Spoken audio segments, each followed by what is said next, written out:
Samba,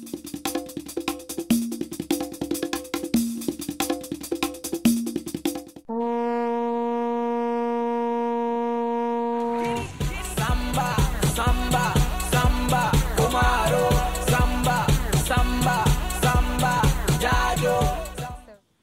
Ladies and gentlemen, welcome to AC55 Network. Today we're talking football. It's World Cup in exactly 12 days, FIFA World Cup, and we have 5 African national teams representing the continent of Africa. We have Cameroon, Nigeria, Ghana, Cote d'Ivoire, and Algeria. It's in 12 days, exactly from today, 12 days, and we are having the very first initiative of such a football panel discussion here in Sweden, Stockholm. And to do this, we've brought a number of persons from the African continent, all based here in Sweden, in Stockholm. And they are representing different countries that are representing Africa on the international football scene. Ladies and gentlemen, welcome to AC55 Network. As guests, we have by my side, to my right, we have Alain Fossey. We equally have Yassine Asmani from Algeria, and Alain Fossey is from Cameroon. Yassine Asmani, he's from Algeria, and he's a trainer for female football in Sweden, in Stockholm. We equally have Gerard, Monsieur Girard. He's going to be representing Cameroon today, and he's from Cameroon as well. And to my left, we have Ni Mensah from Ghana. He's going to be representing Ghana. We have Anderson Ali as well. He's from Cameroon, but today he's going to be having a general discussion on several of the teams. He's not going to be representing Cameroon. And finally, to my left, the last but not the least, it's Aziz Sow. He's from Guinea, and he might be talking about Cote d'Ivoire. He might be talking about any other team. And unfortunately, we had invited representatives from Nigeria and Cote d'Ivoire. Unfortunately, they are not here at the moment, but we hope that they do show up. But we're going to kick off the panel discussion. So, ladies and gentlemen, sit tight, and the invitees, welcome. Alain, tell us, already Cameroon is going to face, Cameroon faces Mexico on the second day of play. And what are your impressions already?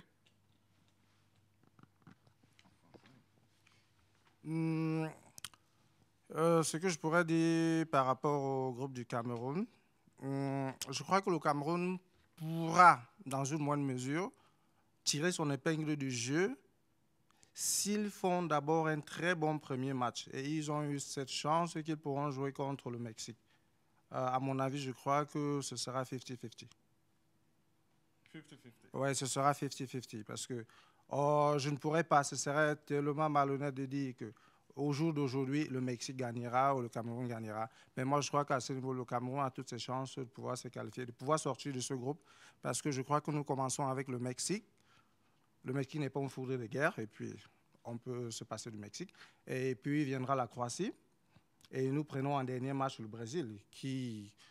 Le Brésil aussi, ce n'est pas aussi une foudre de guerre pour nous. Nous avons toujours eu à affronter le Brésil. Et puis, bien que le Brésil nous ait souvent battus, nous avons aussi battu le Brésil. Donc, je crois que c'est un groupe où tout peut se jouer. On peut quand même tirer notre épingle du jeu, si tout est bien organisé, bien entendu, et que les gars sont dans des conditions optimales. C'est ce que je crois. So Cameroon is going to do its best, and probably, as Alain says, Cameroon is going to go beyond the group level. And I just want to stress one thing out. We want the discussion to be both in English and French. So our viewers out there, English and speaking persons would feel comfortable. So don't be shocked. We have some people speaking English, some speaking French. And Yassine Asmani, you're a professional. I mean, you deal with football. It's your everyday business. So tell us, how's your work going? Yeah, my work is going well. I can speak French at the same time. Yes. Je pense que oui, je suis éducateur de football, donc je suis avec un club ici en Suède qui s'appelle Roxwell DF. Donc il est né en 1958, juste après le match fameux entre le Brésil et la Suède. Donc même les couleurs, on a le jaune et vert, donc c'est l'inspiration brésilienne, voilà, je peux dire. Et aussi, c'est mon club préféré en Algérie, la GSK, donc ils ont les mêmes couleurs, donc c'est un choix que j'ai fait en fait. Mais en fait, je suis responsable du football féminin dans ce club, donc les dames et les jeunes catégories. J'essaie de structurer le football féminin dans ce club. Je suis dans le comité exécutif, dans le Förening aussi comme responsable. Et en même temps, maintenant, j'ai pris une équipe jeune de garçons, donc les cadets de Roxveld, qui sont nés 2003. Donc j'ai 25 joueurs, je travaille avec eux 3 fois par semaine, plus comme coach. Voilà. Et Ça se passe bien. Ça se passe très très bien, et j'aime bien, c'est une passion pour moi, et en même temps, il y a toujours quelque chose à faire. Et je suis aussi sociologue à l'Université de Stockholm. Donc voilà, pour moi le football c'est une passion, c'est dans la famille. Votre famille même est impliquée là-dedans? Oui, j'ai mes 3 filles, j'ai ma fille qui joue le football aussi avec Aiko. J'ai ma petite fille qui est née en 2008, elle a juste commencé avec Roxwell DF. Et j'ai une autre aussi qui joue avec Roxwell DF. Donc on est une famille de football. Et c'est incroyable de voir ça, parce qu'en fait, c'est une inspiration que ma fille a fait déjà. Quand on voit les matchs à la maison, quand je m'assois devant la télé, donc il y a toutes mes filles, il n'y a que ma femme qui est à côté, parce qu'en fait, elle n'est pas trop football. Mais moi, c'est une inspiration que j'ai donnée pour mes enfants, et j'aime bien ça. Et c'est dans toute la famille aussi. Mes parents, ils ont travaillé pour ça aussi. On aime bien le football, voilà. Et quelles sont vos impressions sur l'équipe nationale algérienne? Oui, l'Algérie, actuellement, elle est dans un groupe qui est... Je ne peux pas dire que c'est un groupe difficile, parce qu'on a la Belgique. Bon, la Belgique, c'est l'équipe qui peut faire un peu déséquilibrer l'équipe nationale algérienne, mais la Russie et la Corée, je pense qu'ils sont à la disposition de l'Algérie, parce que aussi l'Algérie, ils ont les moyens d'aller loin. Et la qualité de jeu algérienne, il s'est améliorée énormément. Il ne faut pas oublier aussi l'Algérie, c'est une nation de football. L'Algérie, elle a représenté toujours l'Afrique dans les moments comme ça. Il ne faut pas oublier que l'Algérie, en 82, on a battu l'Allemagne, on a battu l'autre aussi, donc il y avait une combine entre l'Allemagne et l'autre, donc c'est pour ça qu'ils ont changé les lois actuellement à cause de ce match-là.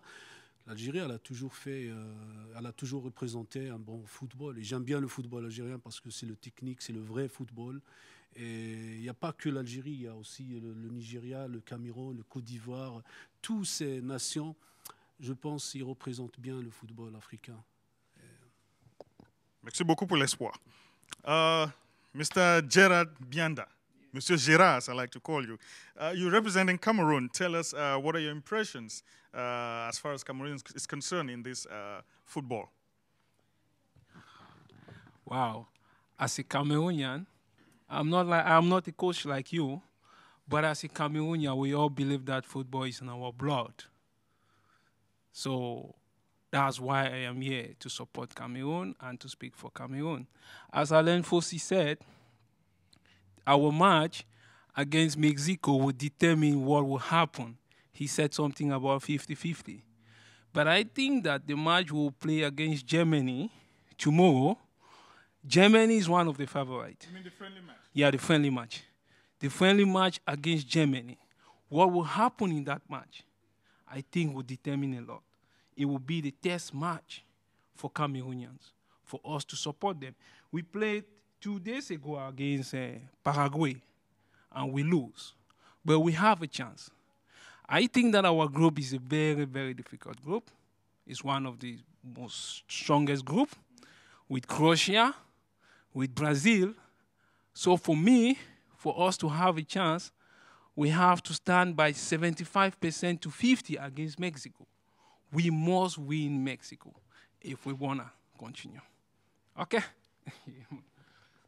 Thank you. So we must start by beating Mexico if we are to expect to have the possibility of moving across or beyond the group level. And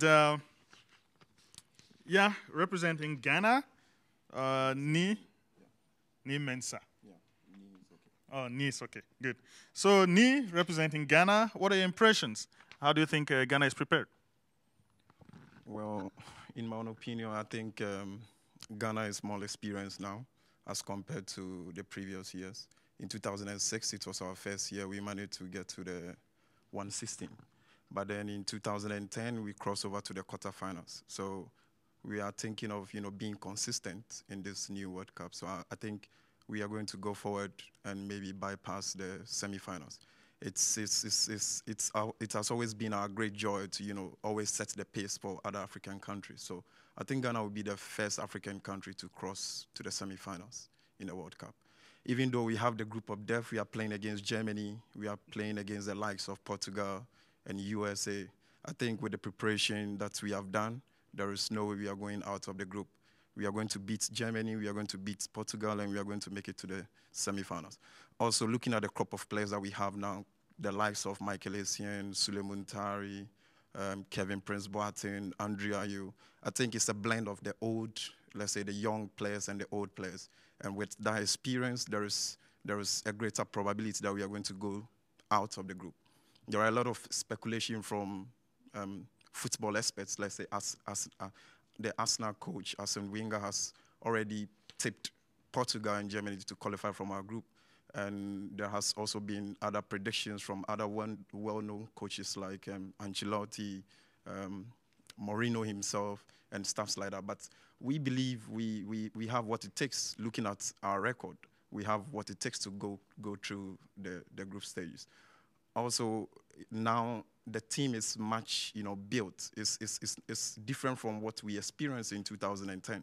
What we have now is much more of a solid professional players in a combination of the young and the old. And I think looking at the top form of crop of players that we have and the kind of enthusiasm and the euphoria we are taking to the World Cup, we will definitely make it. On top too, I think this World Cup, Ghana has really made a solid preparation as compared to 2010. We have a friendly match. We are playing against Netherlands today.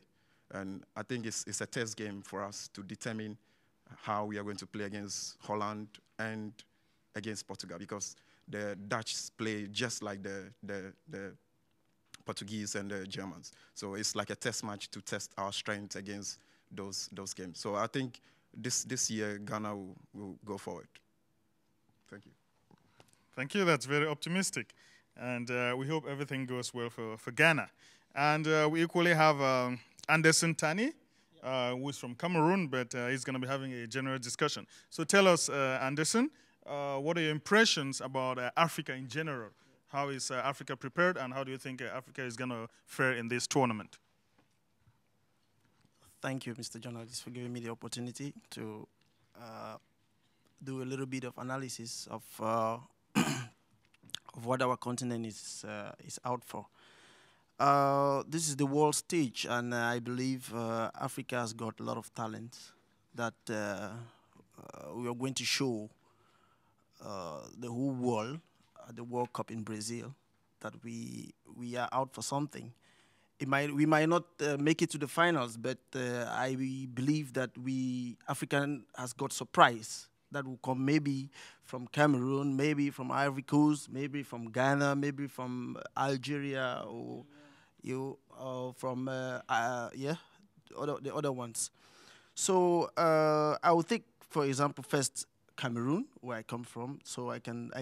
Usually charity begins at home. So I want to say this, like the players that are being called up, it's a blend of old and young lads, guys who are enthusiastic, as my fellow panel member says. The competition is going to be a little bit faster the other ones. We can see it from the players, the various clubs that they're coming from, and the various leagues that they are playing. It's going to be a competition that is going to be rigorous. It's going to be you're going to have some flair in the football. And for example, Cameroon that is going to have a friendly match. I think it's tomorrow against Germany. Germany wants to use a system that they want to try. They want to try a system which is 3-5-2, a very, very attacking system that they want to use against Ghana. So they want to try it against Cameroon to see if it works.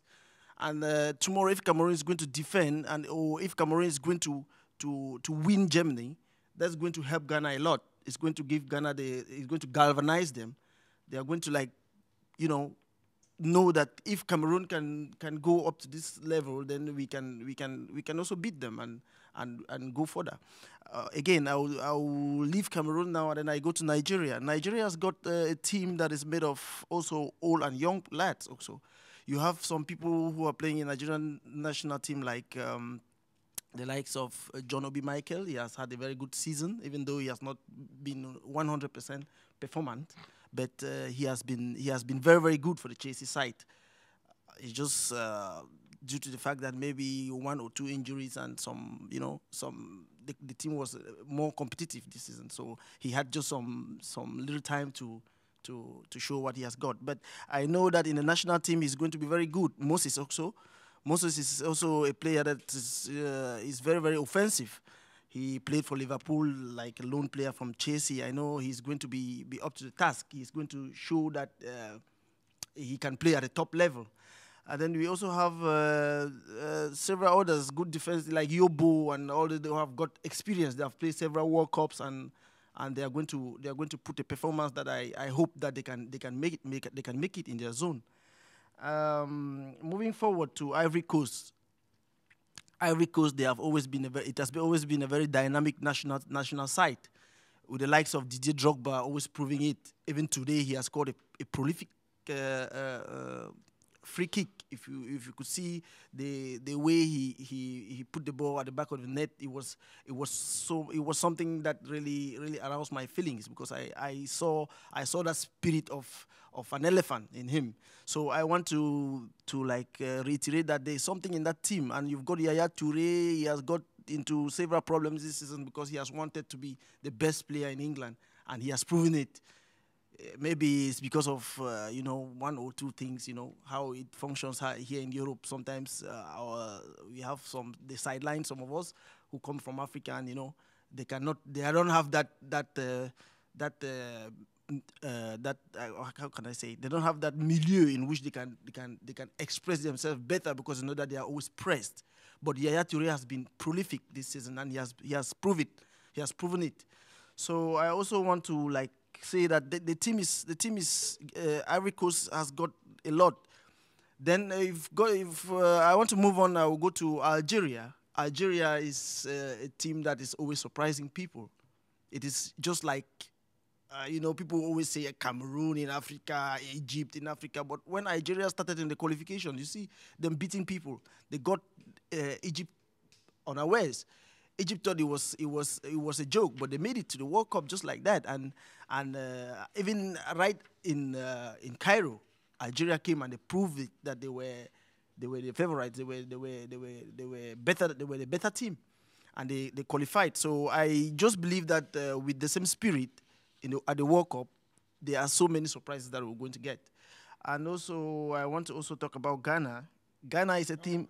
Before you get to Ghana, yes, let me give the floor to Aziz. Okay. Yeah, before we get to Ghana. So we have the last panelist, Mr. Aziz. So, Aziz, you are not representing any particular country here. You are from Guinea, and as an African, you have the spirit of knowing how football goes within the continent. So tell us, Aziz, a few comments on how you think the African national teams are prepared for this tournament.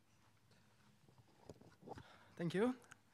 Thank you for giving me the opportunity to speak. I think I will take it in French, because I feel much more better in French. Well, as you said, I'm from Je viens de la Guinée et malheureusement la Guinée, comme vous le savez, on n'a pas pu nous qualifier pour cette Coupe du Monde. Ça a été une très très mauvaise nouvelle. C'est une compétition que les Guinéens avaient voulu vraiment goûter pour une première fois. Malheureusement, tel n'a pas été le cas. Bon, je dirais que c'est une faute d'organisation, c'est une faute de... Bon, il y a les raisons pour lesquelles on n'a pas été qualifié. Mais bon, en tant qu'Africain et puis supporter de football africain, je pense que je suis derrière toutes les équipes africaines. En particulier derrière les éléphants du Côte d'Ivoire. Parce que moi-même, comme j'ai l'habitude de le dire, j'ai mon côté ivoirien. Je suis né en Côte d'Ivoire, j'y ai passé la majeure partie de mon enfance. Et les éléphants de la Côte d'Ivoire, en dehors du continent, c'est-à-dire en dehors de la Guinée, c'est un pays que j'ai toujours supporté. Et c'est un pays que je continue à supporter. C'est vrai que je supporte le Ghana, je supporte le Cameroun, je supporte l'Algérie en tant qu'Africain, mais je me lèverai plus pour la Côte d'Ivoire que les autres. Bon, ça c'est sachant que la Côte d'Ivoire, je pense que la Côte d'Ivoire a beaucoup plus de chances d'aller loin dans cette compétition que les autres nations africaines. Parce que si on prend sur le plan individuel, les individualités ivoiriennes, ils ont vraiment des cadors, ils ont des éléments dont on ne peut pas douter de la capacité. On a Didier Drogba, c'est vrai qu'il est en train de vieillir, mais il a encore prouvé cette année avec Galatasaray. Comme lui, il vient de noter, il y a Yaya Touré, qui a fait une saison parfaite avec Manchester City, équipe avec laquelle il a même remporté le Premier League. Il a même été, c'est l'un des rares milieux de terrain à avoir fait 20 buts. Ça, c'est extraordinaire. C'est pas seulement en Angleterre, c'est partout dans le monde. C'est quelqu'un dont on ne doute pas de la capacité. Avec sa force physique et mentale, c'est quelqu'un sur lequel on peut vraiment compter. On a Zervinho, par exemple, qui a fait une saison excellente avec la Roma. Bon, c'est vrai que c'est sa première année là, mais il a gagné la confiance de son coach, Rudi Garcia, qu'il a rencontré, je pense que c'était à Lille. Hein. C'est quelqu'un qu'il connaît, puis qu'il a donné la chance, et puis il a prouvé. C'est quelqu'un, je l'apprécie beaucoup. C'est quelqu'un, quand il joue, c'est comme si je voyais les Brésiliens, c'est-à-dire les Bebeto, les Romario. C'est quelqu'un dont j'estime beaucoup. Donc, il y a Salomon Kalou, qui a fait une saison parfaite aussi avec Lille. Il a fait, je ne me rappelle pas exactement du nombre de buts qu'il a pointés, mais je sais qu'il fait partie des meilleurs buteurs de la Ligue 1 cette année. Et c'est sans parler du gardien, Kopa Barry. Donc, c'est juste pour dire que la sélection ivoirienne, s'il faut se baser de la force individuelle, je pense qu'ils sont mieux placés pour aller plus loin. C'est pas pour douter de ce que peut le Ghana. Le Ghana, si on parle de nation de foot en Afrique, c'est le Ghana. Chez moi, en Guinée, par exemple, on a l'habitude de dire que le Ghana, c'est le Brésil d'Afrique. Ouais. Ils ont pas mal d'éléments aussi. Ils ont les Michael Essien qui a de l'expérience, les Boitins, il y a les André Ayew, ils sont nombreux là. Bon, pour ce qui est de Cameroun, par exemple, le Cameroun aussi, c'est une nation de football. C'est un habitué du football, c'est un habitué des grandes compétitions. Le Cameroun a toujours représenté l'Afrique. Le Cameroun, c'est une nation de football. En plus, ils ont la chance d'avoir un Samuel Eto'o qui est là. C'est vrai que lui aussi, il est un peu vieux. Si on se base de ce que Mourinho a dit, c'est quelqu'un qui a 35, mais on sait que c'est des plaisanteries, c'était un peu pour rigoler un peu. Mais il est là, il y a les Song qui sont là, je pense que c'est une équipe qui peut aller loin aussi. Bon, s'il faut parler du Nigeria, c'est vrai que le Nigeria, c'est le dernier à avoir remporté le titre de champion d'Afrique. Mais s'il y a une équipe en Afrique actuellement, parmi les 5 qui sont présentes à la Coupe du Monde, je dirais que bon, le Nigeria, c'est l'équipe, bon, à mes yeux, qui peut faire moins de performances. C'est vrai que, bon... Et cela est basé sur quoi? Bon, cela est basé sur le fait que c'est une équipe, actuellement, c'est une équipe de jeunes. Donc, c'est des jeunes qui manquent un peu d'expérience. Et pour une compétition de ce genre, il faut vraiment quelqu'un d'expérience. À ce que je sache, ils n'ont pas de... Bon, c'est vrai qu'ils ont Obi Mikel qui est là, mais Obi Mikel n'a pas bénéficié de la confiance de son coach pour faire une saison pleine à Chelsea, par exemple. Bon, pour ce qui est de l'Algérie, l'Algérie, c'est l'équipe qui a étonné tout le monde. Moi, à la dernière minute, bon, au dernier match, je n'étais pas sûr que l'Algérie passe. Mais comme mon cher ami algérien l'a noté, c'est une équipe qui se bat. Et donc, c'est une équipe qui sait être au rendez-vous. Ils ont toujours été au rendez-vous, quoi. Donc, en Afrique du Nord, par exemple, s'il y a l'Algérie, je pense que c'est bon, ils ont un grand représentant du côté nord, quoi. Et bon, je pense que pour le moment, c'est tout ce que j'avais à dire, quoi. Merci, Monsieur Aziz. I'd always thought Cameroon was the African national football team. But now I hear it's Ghana. Yeah. Maybe because I'm always around Cameroonians, I hear a lot about Cameroonian football. But now we know Ghana is, of course, Ghana is a tough team throughout history. That we cannot deny. Egypt, too, has been proving itself very worthy at the African milieu. Well, Aziz, I'll get back to you with this question. You talked about youthfulness in a football, in a team like Nigeria, and you think they're going to perform a little not as good as the other teams, African teams, are going to perform because you think because of their youthfulness. And yet we have this problem of experience. If you look back in history, okay, Africa hasn't gone that far in such international competitions, especially World Cup. Yet Africa has lots of experienced players. So do you think, which one would you think weighs better? Is it youthfulness or is it experience? Having behind your mind that experience hasn't taken us that far in football. Bon, je pense que pour aller loin dans le football, il faut pouvoir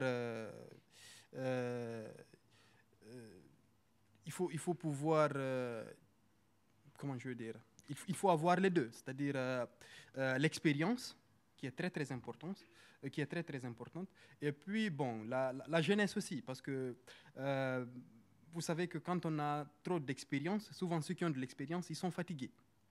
Bon, pourquoi je dis que le Nigeria, je ne suis... Bon, c'est mon opinion personnelle. Bon, je le motive dans ce sens où, bon, le Nigeria de maintenant, ce n'est plus le Nigeria des années 90. Ce n'est plus le Nigeria des années 2000, en début de 2000. Oui. C'est vrai, ils ont fait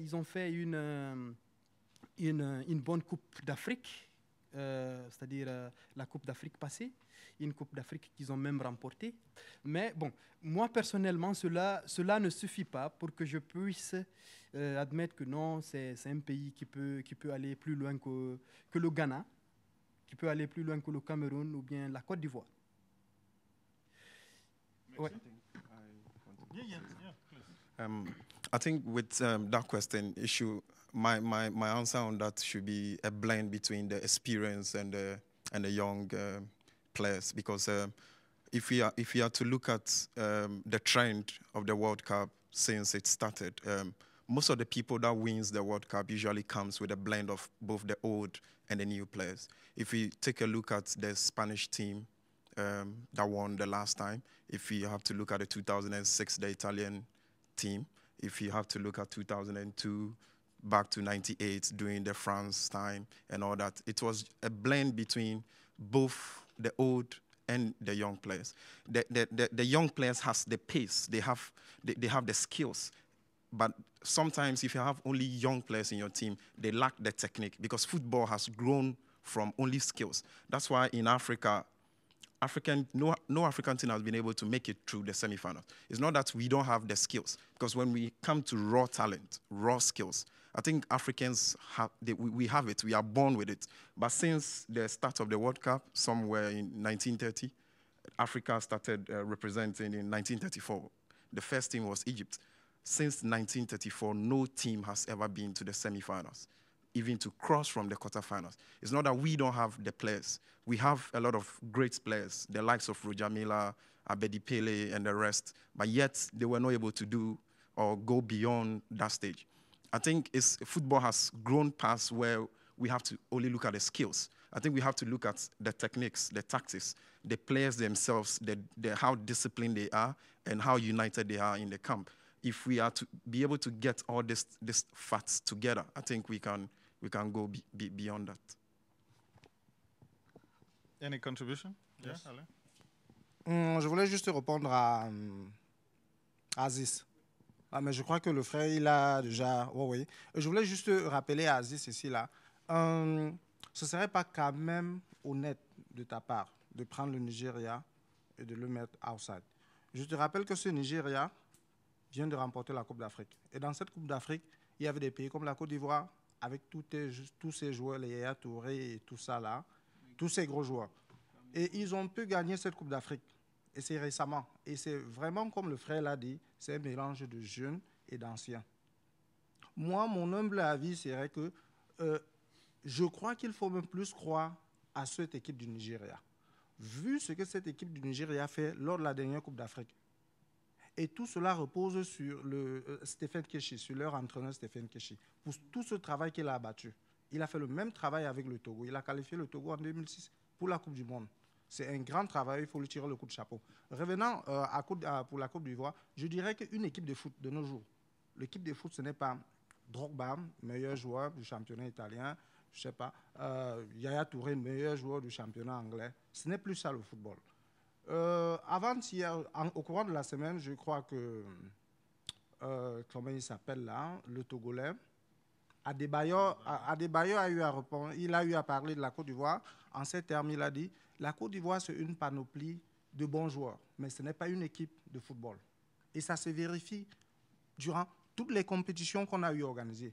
La Côte d'Ivoire, quand on regarde sur la place continentale, la Côte d'Ivoire a tous les meilleurs joueurs à tous les postes bien précis. Tous les meilleurs joueurs sont en Côte d'Ivoire. Mais on se pose la question, qu'est-ce qui cloche à ce que ces gars ne puissent pas remporter ne serait-ce qu'un seul trophée? Tu sens qu'il y a ce manque de cohésion. Ce n'est pas encore une équipe. C'est pour ça qu'on doit juste croiser les doigts que la Côte d'Ivoire a plus à démontrer pendant cette Coupe du Monde. Ils doivent vraiment montrer, au moins sauver l'honneur, nous montrer qu'ils sont vraiment une équipe de football maintenant. Parce que jusqu'à présent, cette équipe-là, ils nous ont encore rien montré, ils n'ont encore rien gagné.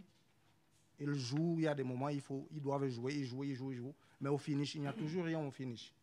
C'est ça. Moi, je dirais, s'il faut, pour te reprendre, disant que tu estimes que peut-être la Côte d'Ivoire pourra plus passer par rapport au Nigeria, je dis que non. Je crois que toutes ces équipes-là peuvent passer. Et plus il faut mettre un tout petit peu la balance quelque part, je dirais que c'est ce Nigeria. Parce qu'il n'y a pas de gros noms qui émergent dans cette équipe, mais c'est une équipe vraiment soudée. Pour celui qui a regardé la dernière Coupe d'Afrique des Nations, il faut tirer le coup de chapeau à ces jeunes. I want to add on that a little bit. Please let me add. I want to say that to take the cup, you need just 6 matches. You know? So if we look at the friendly match, I still go back in my point about friendly match. It's very important. If you look at the friendly match, Nigeria and Scotland, even though they came from behind to equalize, but I saw a lot of personal effort. And I think with that, they played 2-2 against Scotland. I think with that, it shows that the Nigerians, even though they have young guys, but they have some guys that can change the situation if need be. So I think Nigeria can can go looking from their group also, I think they have a chance. Je peux prendre oui, la parole, mais là je pense que c'est pas quand on se sous-estime. Et c'est ça, nous les Africains, on sous-estime beaucoup notre football, nos joueurs. Moi je pense les nations qui vont représenter aujourd'hui le football, ils ont fait un parcours extraordinaire. Il faut voir leur parcours d'abord. Ce n'était pas facile d'arriver en finale et d'aller en Brésil. Et si tout le monde, toi-même tu dis, t'as payé le Ghana, la Guinée, vous avez envie d'être là-bas, mais par une politique de football peut-être, ou par X ou Y, vous n'êtes pas là-bas. Mais il ne faut pas oublier que les 5 équipes qui sont là, ils ont fait un parcours extraordinaire. Ils sont là. Avec les joueurs qu'ils ont, avec les coachs qu'ils ont et tout. Et c'est ça qu'est-ce qu'il faut voir maintenant. Il ne faut pas voir les individus, parce que les individus, ils n'ont jamais rapporté quelque chose quand on a besoin d'eux. Mais il y a une équipe. Et les coachs ou les fédérations de chaque pays, ils prennent les meilleurs joueurs qu'ils ont. Et je ne pense pas qu'ils vont faire le contraire. Moi, je prends un exemple, l'Algérie, jusqu'à hier, on avait 24 joueurs, donc il faut éliminer un. L'entraîneur, il ne savait pas quoi faire. C'était difficile de prendre une décision. Parce qu'on a les meilleurs, ils sont là. Comment il faut éliminer un joueur? Donc, nous, le public, c'est facile de critiquer. Mais le coach, il est là, il doit prendre une troupe, une équipe, il doit représenter un pays avec cette équipe-là. Donc, automatiquement, il va prendre les meilleurs. Donc, il ne faut pas sous-estimer les joueurs qui sont là, qui sont dans chaque équipe. Moi, je parle le Nigeria, le Côte d'Ivoire, le Cameroun, le Ghana, l'Algérie. Ils ont pris les meilleurs joueurs. Et ces meilleurs joueurs aussi, il ne faut pas oublier qu'ils font le bonheur de l'Europe actuellement et le football mondial. Et c'est ça exactement, on doit, nous, le public, moi je fais partie de ce public, on ne doit pas critiquer quand on arrive, quand on est là. Ils sont au Brésil actuellement. Et c'est le rêve de toutes les nations d'être là. Donc maintenant qu'on est là, qu'est-ce qu'il faut faire? Comment on va jouer? Ça, je pense, c'est un encadrement, c'est la politique de football de chaque pays, c'est aussi l'encadrement de chaque équipe, de chaque joueur. Comment les représentants ou les pays vont représenter, comment ils vont mettre à l'aise leurs joueurs pour représenter bien le football. Parce que moi, je n'en doute pas que ces joueurs-là, c'est des joueurs de football. C'est des joueurs qui savent faire marcher le ballon, qui savent dribbler, qui savent passer. C'est des professionnels, donc il n'y a pas de doute sur ça. Maintenant, comment mettre le joueur à l'aise, comment arriver? Là, les coachs aussi, c'est l'entraîneur. Moi, je peux dire, il y a une chose que j'ai toujours mis en cause, c'est le complexe africain qu'on a vis-à-vis du football mondial, du football européen. On a toujours un complexe. On trouve les individus, quand ils jouent avec des équipes comme dans des équipes européennes, c'est des stars. Mais quand ils reviennent dans leur équipe nationale, ils sont contre l'Allemagne, le Cameroun contre l'Allemagne. Vous allez voir le Cameroun, ils vont faire la défense et puis il y a une équipe qui attaque. C'est comme les joueurs qui sont dans l'équipe camerounaise, ils n'ont jamais joué dans l'Europe. Et c'est ça exactement, je ne sais pas il est où le problème, mais ça a toujours été comme ça. Et ce complexe, je ne sais pas, il y a toute une politique derrière aussi, il y a toute mais quand je vois la réalité, moi, on a les chances d'aller très très loin. Moi, je ne pense pas que ces équipes ils sont arrivées comme ça. Il n'y a pas de surprise. C'est des gens, c'est des équipes qui ont travaillé durement pour arriver. Donc il faut vraiment tirer un grand chapeau pour ces équipes-là, à mon avis. Moi. Voilà. Thank you very much. It's true, Africa is doing good. Africa has been doing its very best. And most African players, Henderson, I'll take this question with you. You start. Most African players have, they play in this international professional leagues, and they are one of the best, actually. If you look at Samuel Eto'o, if you look at Drogba, if you look at Essien, and all the likes, Adebayo, these guys, they are the best when it comes to performing in these professional leagues. But then when they go back to their countries, in their national teams, this kind of performance, you really don't see this. What actually is the problem? Is it a personal problem or is it a team problem?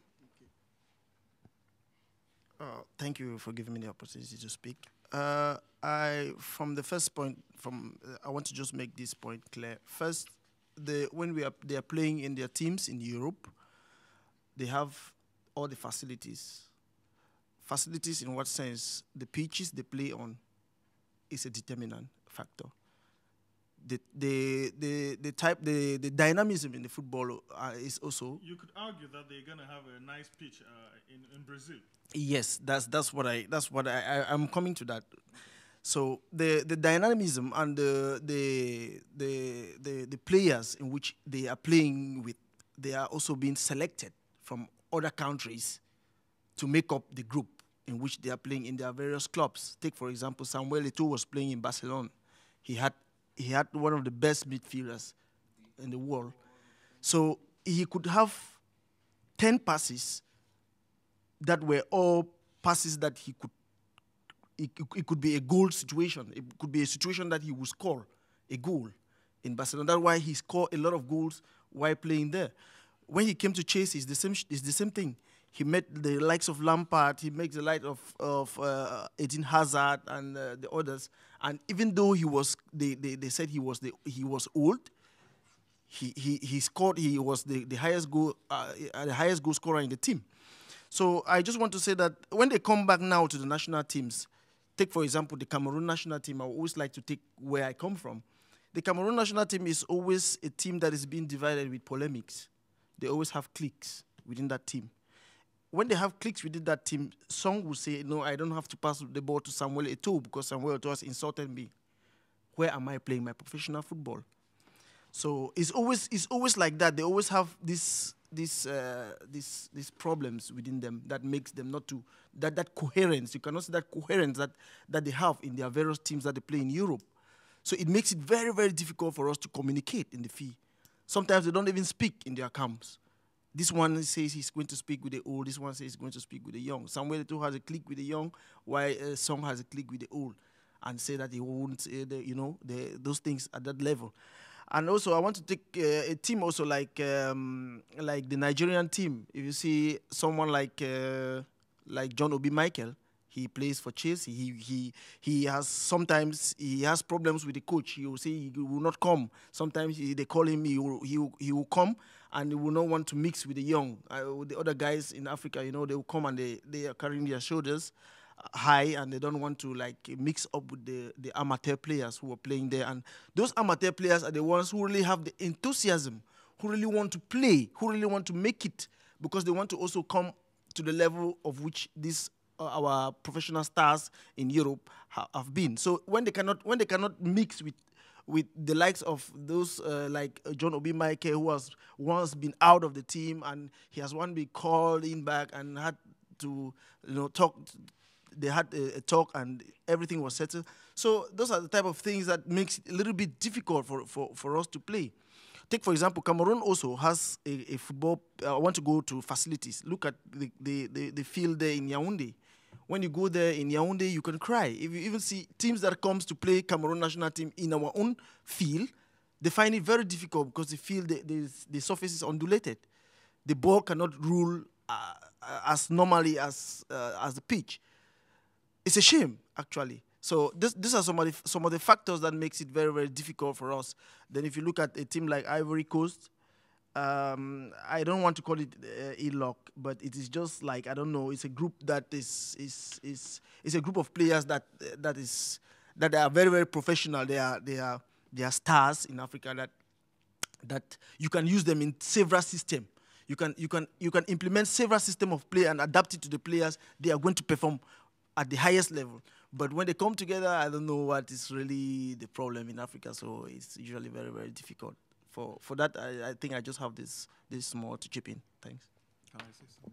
Yeah, I will have to get this topic around. And I still want to insist, these African players, while they are playing in Africa, okay, the pitches are not good. It's a terrible situation back there. I know of Cameroon in particular. But then when these players go out there in their professional leagues, they meet good facilities, they play good. When they go for World Cup, they still meet good facilities. Yet the performance has not been that good. How do we explain this? For me, I think it has to do with the preparation.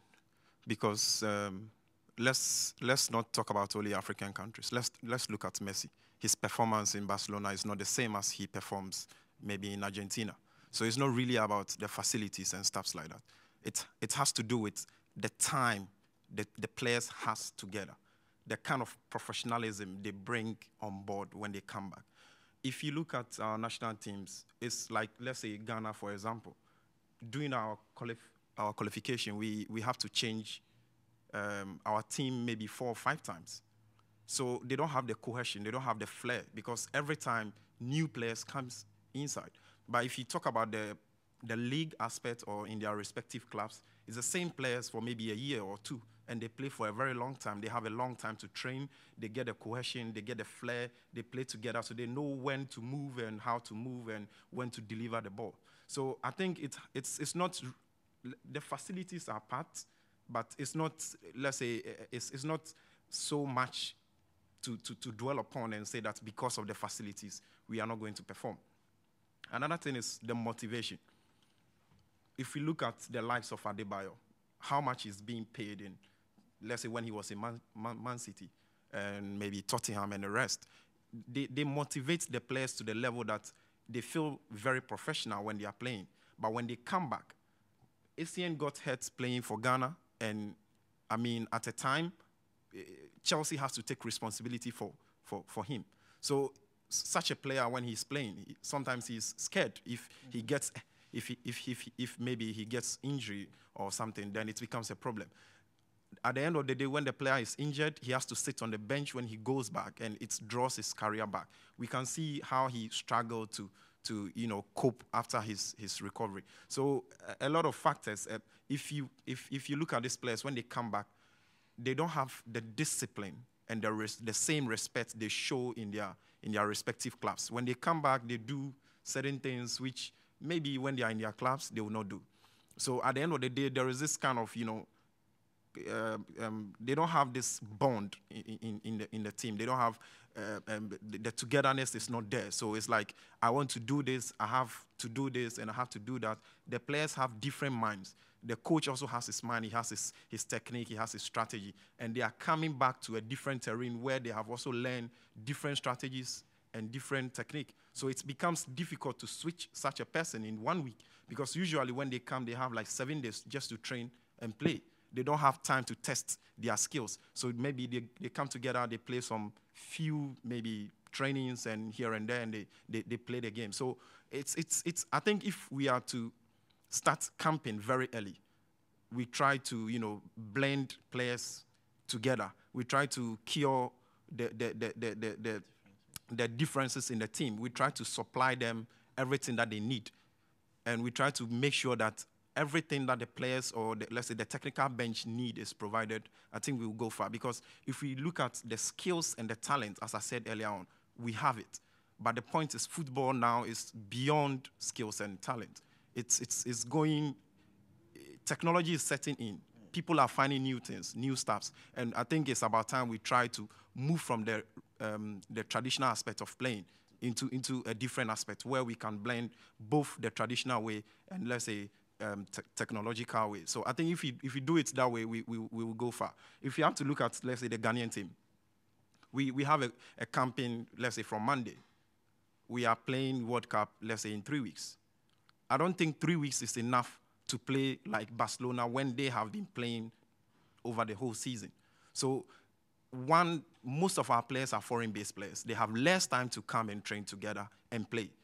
The second is they are coming together in a different terrain where maybe the coach also has a different technique. Certain players are played in different positions, and it is also unusual for them because maybe Prince Watson is like this, is given a free role in Shaka Ofo. He comes to Ghana and he has to play on the wing.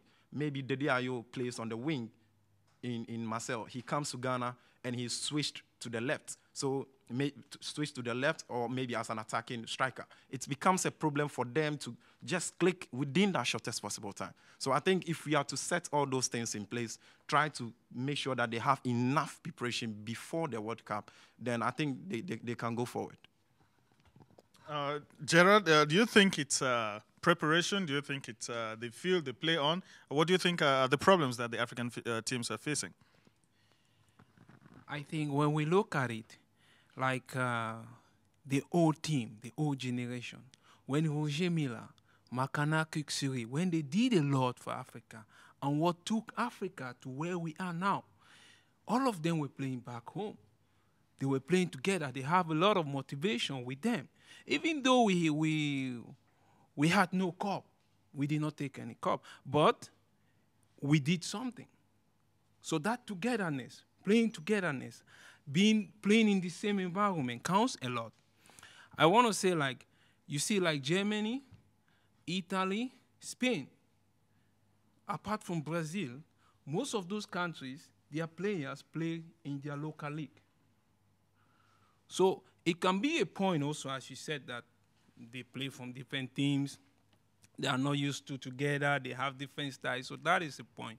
Another point I want to make is like, let me see. Another point I want to make on this is the money. Let's get it. Yeah, motivation. For example, when they are playing in national league, in an international league, like Champions League in Europe, to get a replacement is very, very simple. If you are not well motivated and if you don't play your position very well, they can change you like this, a click, you know? But in your national team, this replacement is very difficult to find, you know? So they can have a little bit of relaxation with them when they are in their national team. For example, when it comes to these people, what Mourinho said, he knows he can easily replace Samuel Eto'o, you know? But our coach there, this Winkelmann, he cannot replace Samuel Eto'o just like that, you know? So I think that they motivate, they push themselves more when it comes to international level. We have a lot of factors there, like our pitch, but somehow I think it has a little bit to do with what we can do. But I really think that what we have done as Africa, it's something. We are going somewhere. We are just 5, you know. The Europeans, they have more of this cup. They take more, and they are a lot. They go, how many of them? I think more than 10. But we are still just 5 in number. So I think in future, mixing both youth, old, I think we are getting somewhere. So for Africa, I don't consider our work like zero. I think we are going somewhere.